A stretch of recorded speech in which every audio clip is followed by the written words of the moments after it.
السلام علیکم ناظرین، آپ کو ایک بریکنگ نیوز دیتے چلیں کہ پی ٹی آئی کے شر پسند عناصر جو کہ ریکارڈ یافتہ مفرور پیرنی کی قیادت میں اسلام آباد میں داخل ہو گئے ہیں اور انہوں نے رینجرز پر حملہ کر دیا ہے، جس کے نتیجے میں 4 رینجرز اہلکار جو شہید ہو گئے ہیں اور ایک راہگیر کو بھی شہید کر دیا گیا ہے۔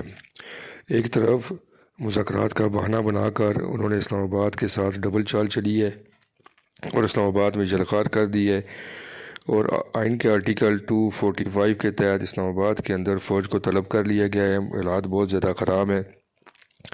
اگر 9 مئی کے ملزمان کو اس وقت سزا دے دی جاتی تو آج یہ دن نہ دیکھنا پڑتا۔ حکومت ڈاواڈول ہوتی ہوئی نظر آ رہی ہے۔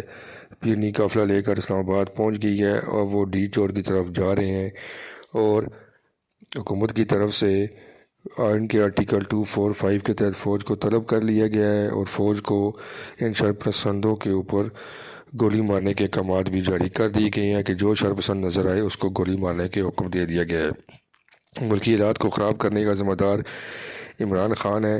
جب تک 9 مئی کے لوگوں کو، ملزموں کو سزا نہیں دی جائے گی تب تک یہ آرام سے نہیں بیٹھیں گے، اور بغیر کسی مقصد کے ایک سوچی سمجھی سازش کے تحت یہ اسلام آباد کے اندر داخل ہو گئے ہیں۔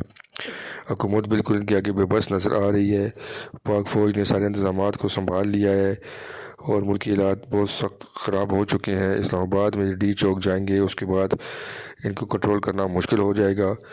پاک فوج کو چاہیے کہ ان کو یہیں پر روک دیں، جس طرح آئین کے 245 کے تحت فوج کو بلایا گیا ہے۔